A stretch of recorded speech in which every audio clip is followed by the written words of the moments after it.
नमस्कार दोस्तों, आशीष शर्मा क्लासेज में आपका स्वागत है। आज हम पढ़ेंगे इस वीडियो में SA1 हिंदी का जो प्रथम योगात्मक आकलन हुआ है उसका हिंदी का कक्षा 4 का पेपर पढ़ेंगे और उसको बिल्कुल हल करेंगे। तो पहला प्रश्न देखते हैं। कृष्णा कक्षा की सबसे होशियार लड़की है, दिए गए वाक्य में कौन सा शब्द एक विशेषण है? तो यहाँ पे देखिए इसका आंसर हो जाएगा विशेषण में होशियार। इसी प्रकार दूसरा प्रश्न है, कौन सा शब्द गलत स्थान पर लिखा हुआ है? तो इसका आंसर हो जाएगा शाम। तीसरा प्रश्न है, इस चित्र के नाम का पहला अक्षर क्या है? तो इसका आंसर हो जाएगा की। चौथा प्रश्न है, इनमें से किस शब्द का अर्थ अन्य शब्दों से अलग होता है? तो प्रभु, देवता, ईश्वर ये तीनों एक ही पर्यायवाची हैं, तो इसमें प्रार्थना। इसी प्रकार पांचवा प्रश्न है, कौन सा विकल्प चित्र में सबसे ज़्यादा मेल खाता है? तो इसका आंसर हो जाएगा सितार। छठा प्रश्न है, इस चित्र के नाम का आखिरी अक्षर क्या है? अब ये चित्र जो है वो थेला दे रखा है, तो ला अंतिम अक्षर है। सातवां प्रश्न है, इस चित्र के नाम का आखिरी अक्षर क्या है? अब इस चित्र में देखिए तराजू दे रखा है, तो आखिरी अक्षर क्या हो जाएगा? तराजू।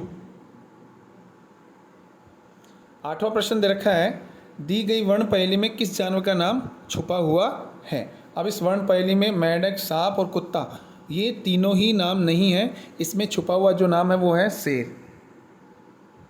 अगला प्रश्न 9वां देखते हैं, मेरी माँ का नाम मधुमती है।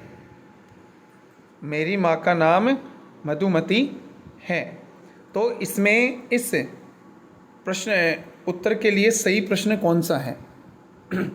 तो तुम्हारी माँ का क्या नाम है? तुम्हारी माँ का क्या नाम है? 10वां प्रश्न देखते हैं, मालती ने कहा सब यहाँ बैठ जाओ। इस वाक्य में मालती क्या कर रही है? इस वाक्य में मालती जो है वो आदेश दे रही है। इसी प्रकार 11वां प्रश्न है, टेढ़ा शब्द का विलोम शब्द क्या है? जो टेढ़ा शब्द है उसका विलोम शब्द क्या है? तो देखते हैं इसका। 11वां प्रश्न है, टेढ़ा शब्द का विलोम शब्द क्या है? तो टेढ़ा शब्द का विलोम शब्द हो जाएगा सीधा। इसी प्रकार 12वां प्रश्न है, बच्चे में बगीचे रहें खेल हैं। इन वाक्यों में कौन सा वाक्य ऊपर दिए गए शब्दों का सही क्रम बताता है? तो इसमें आंसर हो जाएगा बगीचे में बच्चे खेल रहे हैं। आगे हम देखते हैं 13वां प्रश्न है, रोहन के पिता रोहन की दादी के खालिस्तान हैं। कौन सा शब्द ऊपर दिए गए वाक्य को पूरा करता है? तो इसमें आंसर हो जाएगा पुत्र। 14वां प्रश्न है, चादर शब्द का बहुवचन क्या होगा? तो इसमें आंसर हो जाएगा चादरें। 15वां है, कौन सा वाक्य चित्र से सबसे ज़्यादा मेल खाता है? तो यहाँ पर ये चित्र में है, लड़की चित्र बना रही है। 16वां प्रश्न है, इनमें से कौन सा वाक्य सही लिखा हुआ है? तो इसमें देखते हैं, मोना कल अपनी घर गई थी। मोना कल अपना घर गई थी। मोना कल अपने घर गई थी। तो इसमें देखते हैं, मोना कल अपने घर गई थी। तो इसमें आंसर हो जाएगा मोना कल अपने घर गई थी। जो तीसरे नंबर का है, मोना कल अपने घर गई थी। इसी प्रकार प्रश्न संख्या 17 में देखते हैं, उछलता कूदता मैदानों को हरे भरे पाकर गया हिरण। अब इन वाक्यों में से कौन सा वाक्य ऊपर दिए गए शब्दों का सही क्रम बताता है?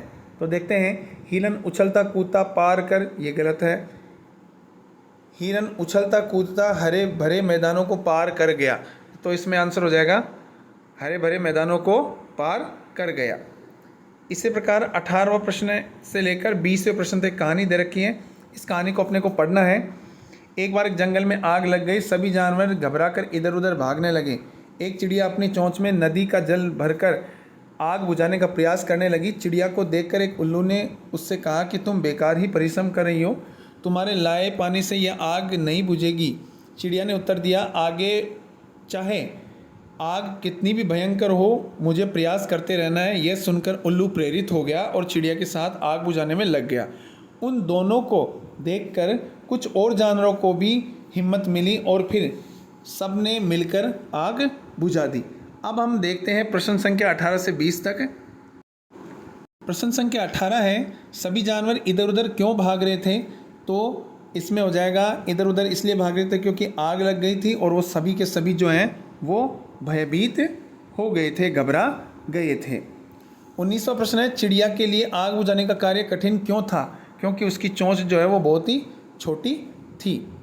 20वां प्रश्न है, इस कहानी से हमें क्या सीख मिलती है? तो इस कहानी से हमें सीख मिलती है कि हमें जो है वो कठिनाई के समय में भी कोशिश करते रहना चाहिए। कठिनाई के समय में भी हमें कोशिश क्या करते रहनी चाहिए।